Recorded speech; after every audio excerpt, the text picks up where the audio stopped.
समस्या ये नहीं है कि ये संकट हमारे देश में आएगा या नहीं आएगा। समस्या ये है कि ये संकट लाया जा रहा है। अखबारों के अंदर कुछ ऐसा छपवाती है या अखबार कुछ ऐसा छपवाते हैं, न्यूज़ चैनलों पे इस तरीके से घटनाक्रम चलाया जाता है। एक तरीके से आप सरकार से अनुमति मांग रहे हैं कि हम क्या निर्यात कर सकते हैं, और अगर अनुमति मिल जाती है तो आप निर्यात कर सकते हैं। तो किस बात की बंदिश है? आप जानते हैं इस देश के अंदर जो बड़े-बड़े उद्योगपति हैं, जो पूंजीपति हैं, उन्हें किसी तरीके की अनुमति लेने की आवश्यकता नहीं है, उन्हें स्वतः ही अनुमति मिल जाती है। तो फिर कैसी बंदिश है? और क्यों ये ढोंग रचाया जा रहा है कि निर्यात बंद हो गया है?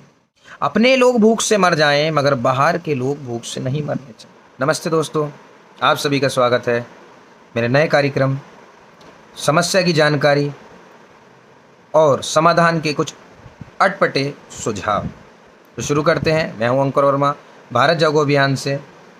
तो आते हैं हमारी समस्या की तरफ। समस्या है खाद्य संकट, बढ़ती खाद्य महंगाई।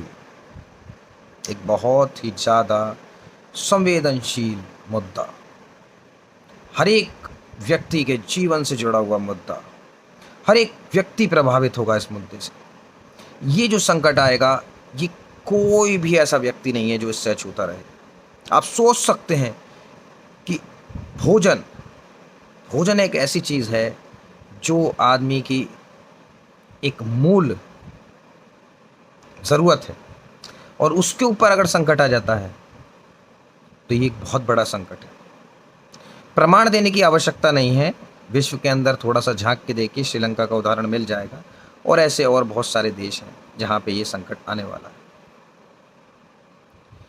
समस्या ये नहीं है कि ये संकट हमारे देश में आएगा या नहीं आएगा। समस्या ये है कि ये संकट लाया जा रहा है। संकट कैसे लाया जा रहा है कि सरकार जो है वो अखबारों के अंदर कुछ ऐसा छपवाती है या अखबार कुछ ऐसा छपवाते हैं, न्यूज़ चैनलों पे इस तरीके से घटनाक्रम चलाया जाता है, और उसके बावजूद भी सरकार अपना मुंह बंद करके बैठी रहती है और कहती है कि हाँ, हम जो है वो निर्यात बंद कर चुके हैं, और उस पर स्पष्टीकरण नहीं देती।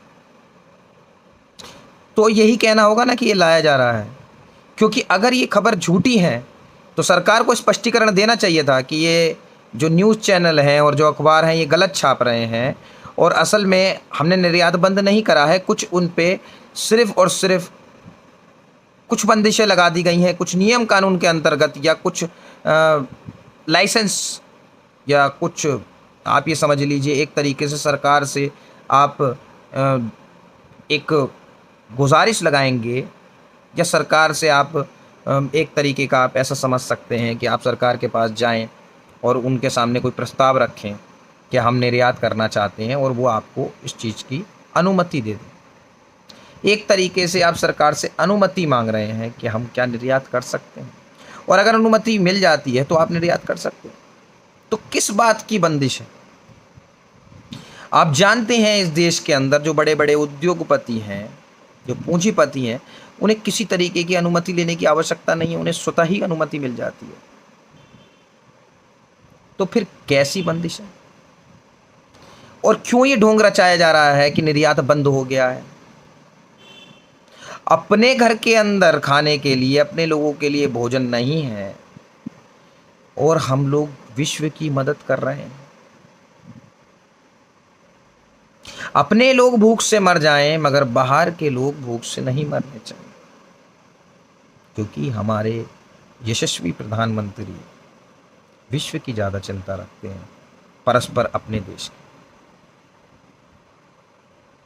उनकी छवि विश्व में खराब नहीं होनी चाहिए, भले ही हमारे देश का जो जन है वो भूख से मर जाए, एक ऐसे बड़े संकट से जूझे, क्योंकि हमारा देश जो है वो आज इस स्तर का निर्यात कर रहा है जो आज तक नहीं, एक संकट के दौर में। जबकि पता है जिस चीज़ को हम समझ पा रहे हैं, क्या ये मंत्री, ये नेता नहीं समझ पा रहे? क्या इनकी समझ में नहीं आ रहा कि एक संकट ऐसा आएगा? इसीलिए मैंने कहा कि क्या लाया जा रहा है। तो समस्या को समझिए, ये बहुत गंभीर समस्या है, कोई भी आदमी इससे अछूता नहीं रहेगा। इस समस्या से बचने का समाधान जो बहुत सरल, बहुत ही सरल है। मेरा सुझाव थोड़ा सा अटपटा होता है मगर सरल। समस्या आप सब लोगों को पता चली गई, समाधान भी बहुत सरल है। तो चलते हैं समाधान की तरफ।